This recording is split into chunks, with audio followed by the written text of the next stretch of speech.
And over time it has been adjusted because of some different findings within the area, which I'll kind of emphasize as we get through the theory. So we are muted. Okay. So let me bring this up.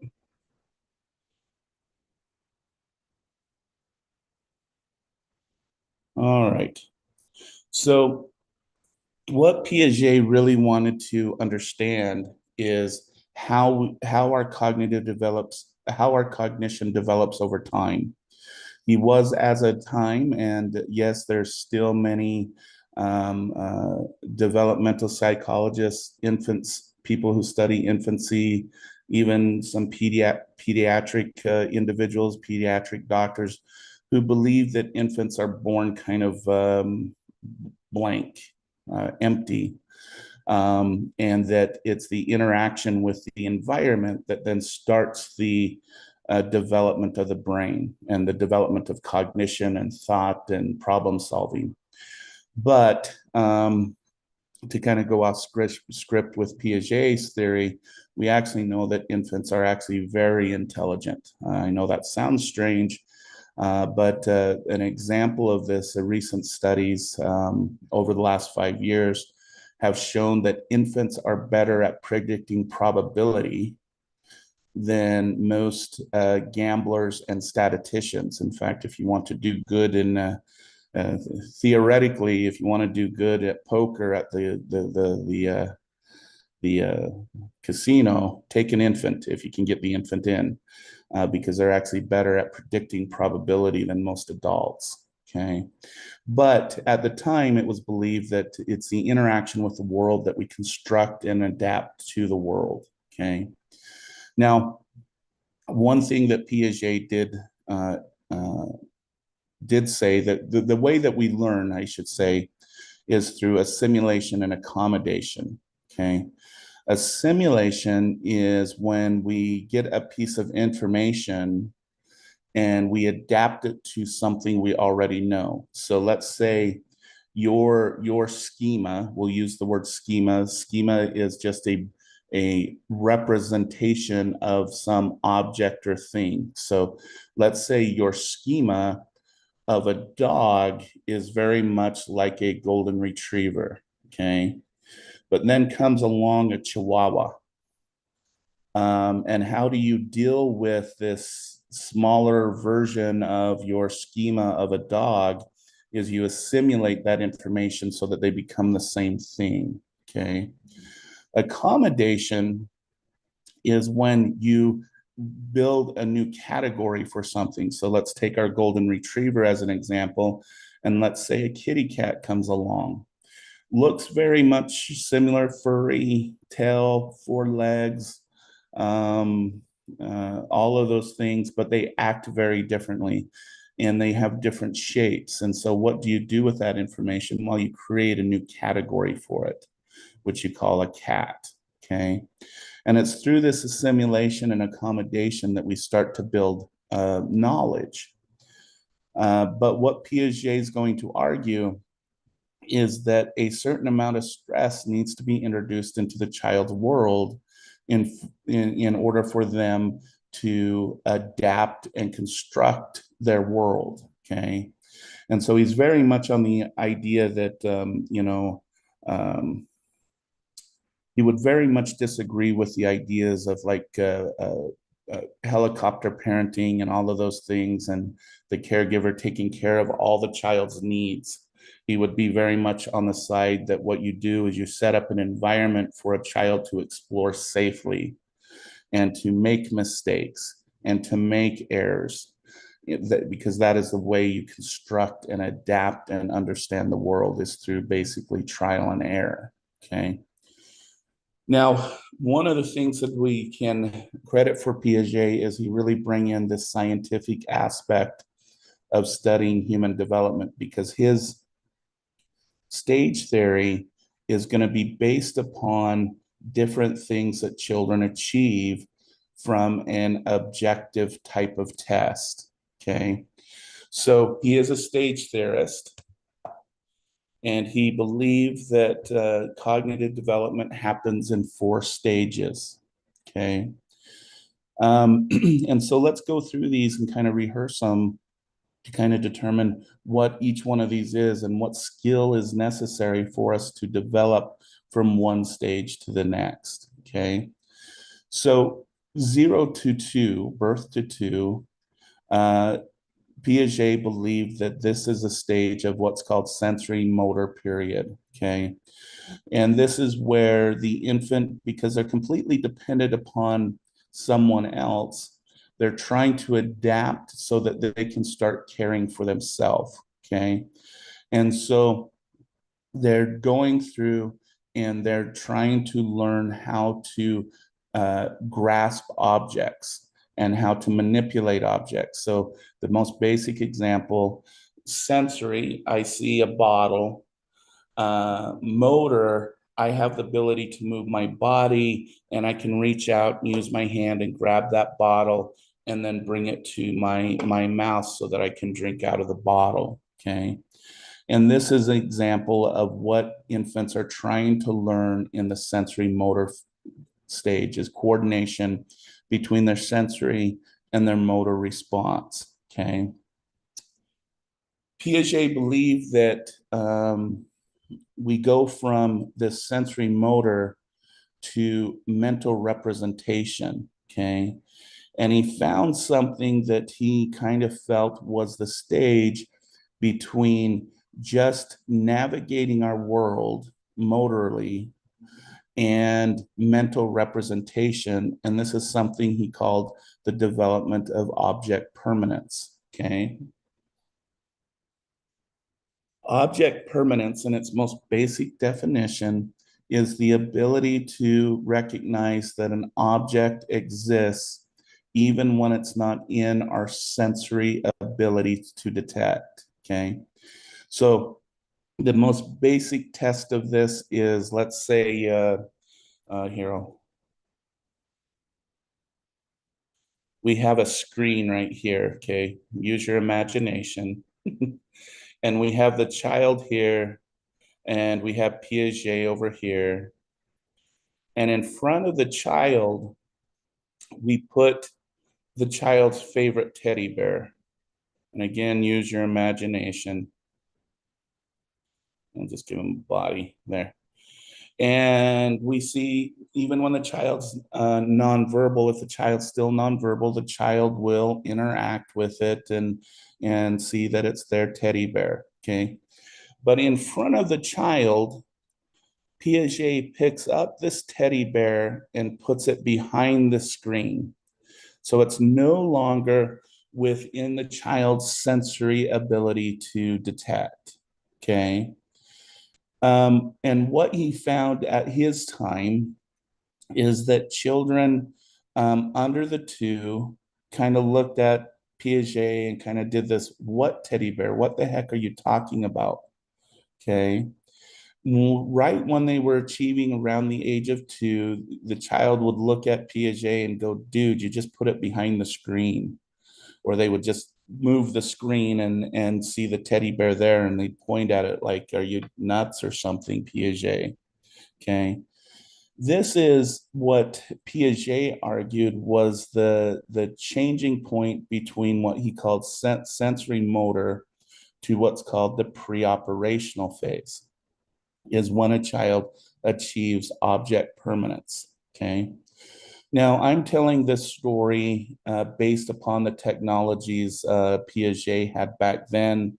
I will say most infants achieve object permanence based on new technologies much earlier than 2 years of age. In fact, one recent article, it was like, well, not recent, it was 2022, actually found the potential of object permanence by about 6 months of age. So there's some arguments behind that, but we'll just look at it from this perspective for right now. Okay.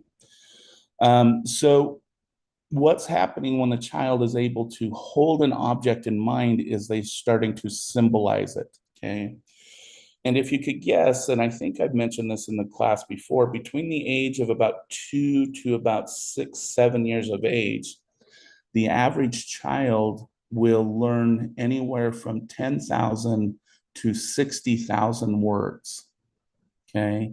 Somewhere in that range, we all gain that capacity. And if you can imagine, um, that's a lot of symbols. That's a lot of representation. Okay. And so, what we need to do is start to mentally manipulate information and put it into categories. Okay. And this is going to be the dividing point between the pre operational phase and the concrete operational phase. But I want to emphasize some of the other aspects of the pre operational phase that are noted. Okay. The first one is irreversibility of objects. Often during this time of life, children don't have the ability to realize that if they take the tires off of their toy car, that you can put the tires back on. Okay. They don't have that natural ability to put things back together. Okay. And that's why a lot of individuals in the field and whatnot think that's the importance of toys like Legos or Lincoln Logs or those toys that require building something, because it helps the child understand that yes, objects can be rebuilt. They can be rebuilt in many ways. And it kind of is the kind of way to stop the irreversibility of the thought process. Okay. And then we have centration and egocentrism. If you think about a child at this age, the world is paying attention to them. Mom and dad has their complete attention, brothers and sisters, teachers, and they tend to think, hey, the world is about me and my existence in it. And so during this phase of development, we see a lot of centration, which is the world is centers around me, and this leads to a high level of egocentrism, that everything is about me, and that I'm the epitome of human existence, as you would say. Now, I'm putting adult terms in a child's mind. I don't want you to think that they're thinking that they're the everything, but that's kind of, they take everything from an egocentric perspective in how is it going to influence me. Okay. I will note that we have two periods of life where we're actually the most egocentric, and that is between about the age of 2 and 6.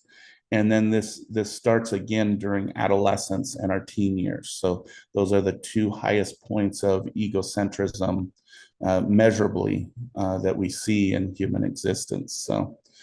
So we have these irreversibilities. We have this. We're doing all this symbolization, and now we have to do something with it. But what that requires is for us to mentally manipulate information. Okay. So at what age did Piaget kind of feel that we start to mentally manipulate? Okay. And he found certain tasks that can kind of show this around the age of about 6 to 7 years of age. And I'm going to kind of go over these before I explain the concrete operational phase. Okay. The first one is conservation tasks. And we'll use a clay example in this. And then the third one, the next one is what's called the 3 mountain task. But let's go over what he meant by conservation task. I want to start with conservation. Okay. In a conservation task, I want you to imagine that we have 2 equal sized beakers, and then a third, which can be, tall and skinny like this one. Okay. And in the first run, we ask the child, is A the same amount as B? And, most children, even under the age of 6 or 7, will say, yes, absolutely, they're the same thing. But then in front of the child, Piaget pours the liquid into C. And then he asks, is there still the same liquid between A and C? Okay.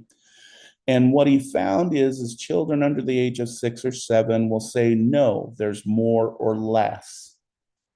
Whereas children over the age of 6 or 7 would say, no, there's still the same amount. It's just in a differently shaped beaker. Okay. Um, just a second ago, I mentioned the clay example, and that's when you would take two equal pieces of clay. Again, use your imagination. And this is a much simpler one to do with kids. And then he would say, do these look the same? Yes, yes, they do. And then he would smash one of them. Let's say he smashed this one so it would kind of circle out and widen out. And he would ask again, are they the same or are they different? And again, in this clay example, the child would say, no, that's more or less than the first one. Okay. So what does that require? It requires that if there's an amount of liquid or an amount of something, that amount doesn't change when it changes shape. It just changes shape, but not volume. And that requires some cognitive or mental manipulation to understand that an object can change, but it doesn't change its amount. Okay. The next task that Piaget showed or discovered is what was called the three mountain task. Okay, so he has this table. Piaget's on this side, the child's on this side. There's this large kind of medium green, and then usually you use trees, or he could call these mountains too. He would have a slender dark triangle, and then he'd have a thicker light green triangle. Okay. And he would simply ask, what does the child see? And if you think about the child's view, we'll just put right here, this is what they see. They see this larger light green one, they see the green mountain, and then they see this darker, slender green one just above it. So this is the child's view, okay? Okay. But then Piaget would ask, what do I see? What does Piaget see? Okay. And again, what he found is children under the age of 6 to 7 would give their viewpoint again, and they go, wow, you see this again, this light green, bigger one, that green one, and then the dark green one. What do you think you're seeing, kind of thing, right? Um,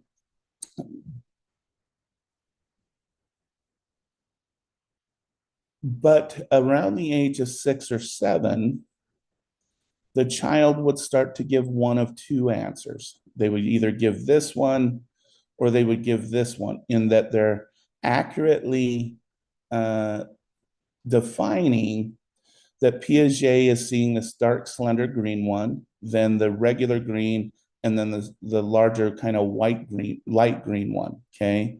And that's more accurate of Piaget's view. Okay.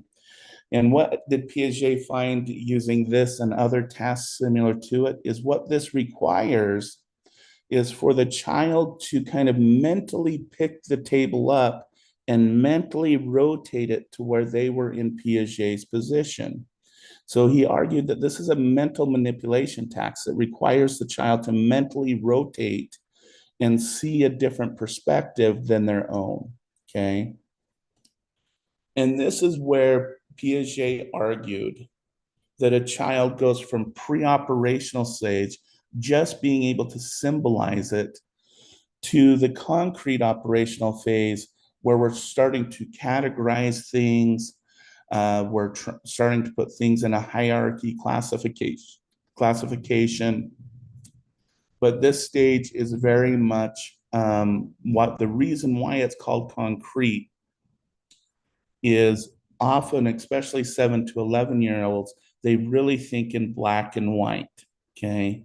There's good guys, there's bad guys, there's angels, there's demons, there's mom and there's dad, there's police officers and there's criminals, and those categories are set. They can't be overlapping in any way. Okay.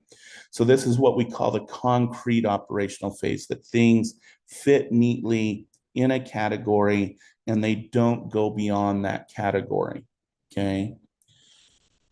Now, the next phase that Piaget argued is then once we get that concrete understanding of things, we start to learn that the world isn't so concrete. Okay, that in essence, for example, um, when you look at some people who have committed crimes sitting in a jail, yes, their behavior was bad, but they also have good qualities. Maybe they were a good employee. Maybe they're good at doing certain skills.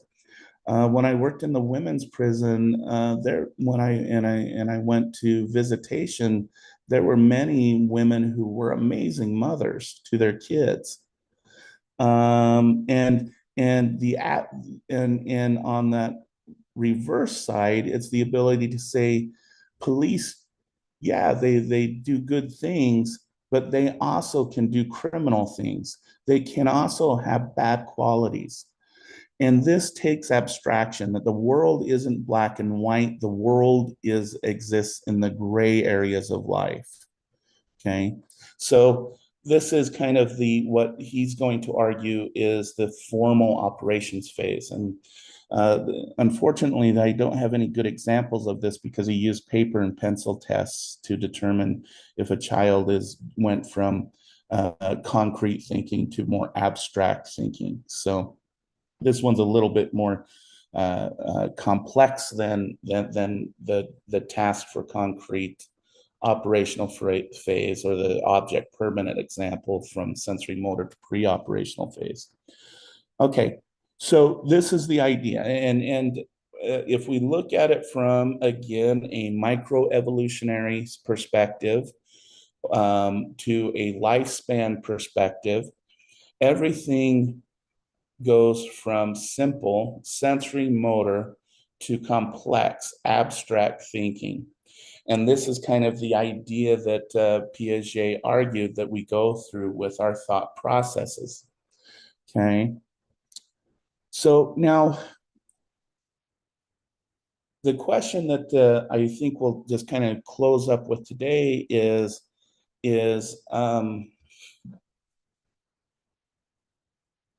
if you remember, I talked about Piaget very much argued that our cognitive development is dependent upon our interaction with our environment and what our environment demands. And that's very much what some cross-cultural studies have shown. Okay. And this is also why I would caution you about thinking that this abstract level is the ultimate cognitive ability for an individual. Okay. Because there's some very interesting studies that we can look at from a cross-cultural perspective. Okay. First of all, we'll take the United States and we'll take Germany. So we'll represent United States with U and G for Germany. Okay. About 80 to 90% of United States citizens only make it to I shouldn't say only make it to the concrete operational phase, meaning that many adults, the majority of the adults in the United States, are black and white thinkers. They very much think that there's good guys and bad guys. And there's black and there's white. Okay. In Germany, however, about 90% of their population makes it to the formal operation phase, meaning that they're very much more of an abstract thinking type of perspective. Okay. However, when we look at indigenous people of the Amazon, okay, these are individuals who haven't had a large influence of Western thought and Western ideas like the United States and Germany. We find, and I'll use it, that these individuals make it to about the pre-operational phase or the symbolization phase. Okay.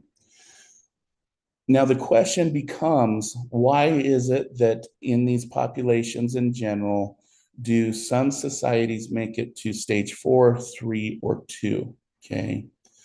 And this is where we really need to talk about environmental demand and species success. Okay. Here in the United States, the big push is that we're a country of law and rule, that there's instructions for how we're supposed to behave. Either you break the law or you don't break the law. If you break the law, there's consequences. If you don't break the law, there's consequences. So what's demanded of a United States citizen is to know what one ought to do and what one ought not to do. Okay. And so that demands putting things in very stringent categories in order to navigate our culture successfully. Okay. In Germany, however, you may remember a little war called World War II and World War I, and if you know much about Germanic history, they've had a conflictual existence in the world and whatnot. And they've come to realize that the line between good and evil is not that simple, that it's very abstract, that you have to really, in order to identify, for example, the Hitlers of the world, you can't look at people in strict categories. You have to look at it from an abstract perspective, that the people who tend to come into your life and say they can be a savior may have ill intentions. They might have a alternative motive. And so you really have to think about your engagement with the world. Okay. And so this requires abstraction and seeing the world more in the gray area. All right. Let's go to our Amazonian friends. What is demanded of their environment? The demand of their environment is to have a very intimate knowledge with their environment, to know the difference between two plants that to a non-indigenous person probably look the same, but an indigenous person can see one as poisonous and one as edible. It's the ability to navigate a trail from one point to the next. It's the ability to know where to get food. It's the ability to symbolize things very, very well. Okay. Now, this is what, like I said, I wanted to caution everybody about thinking that these two higher stages are more superior than being somewhere in a lower stage. And this is one of the issues with some of stage theories, is if you take someone from the United States or from Germany and you put them in the Amazonian jungle, they wouldn't survive. Okay. They would go there, and what they would need to do is they probably need to bring their boats, their tents, food, navigation equipment, and they probably even have some of the indigenous guides to guide them around. They would need to bring some of their machinery and guns and all of those things in order to survive in the Amazonian area, which these people have been surviving there for thousands of years without the technologies and the modern stuff that the people from the United States or Germany would need to bring with them in order to survive within that environment. Okay. So cognitive ability and cognitive superiority is all about what is necessary for a person to adapt and survive in their given environment, and what the demands of the environment and the social world puts on them to make them survive successfully. Okay. And later in the course, we're going to talk about things like intelligence testing. And we're going to see that a lot of intelligent tests tend to be culturally biased. They tend not to measure someone's true ability based upon that person's experience within the world and that person's adaptive abilities within the world. And we'll talk about, is there something called general intelligence for human beings, or should we be thinking about intelligence in some different way to understand a person's complete capacity and complete ability to survive and adapt in the world successfully? Okay. All right. So this is, again, um, just want to go and make sure. Okay, this is where I do want to stop. Okay, so this is an example again of a cognitive theory. And again, it's about how we mentally construct our world and how we determine how we should think about something or define something.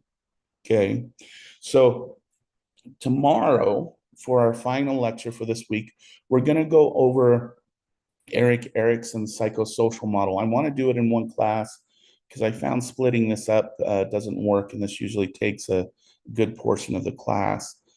The thing about Erikson is a neo-Freudian, but he also was very much wanted testable models, which this one is a bit more testable than Freud's was. And he's going to believe, based on psychoanalysis and whatnot, that we go through conflictual periods and at ultimate ages during the lifespan. So we're going to look at the interaction between the child and their social world. The other thing that you'll notice about Erikson's model is it doesn't stop at the age of 18. His model is one of the first that is a lifespan model. Okay. But I am going to go ahead and stop here.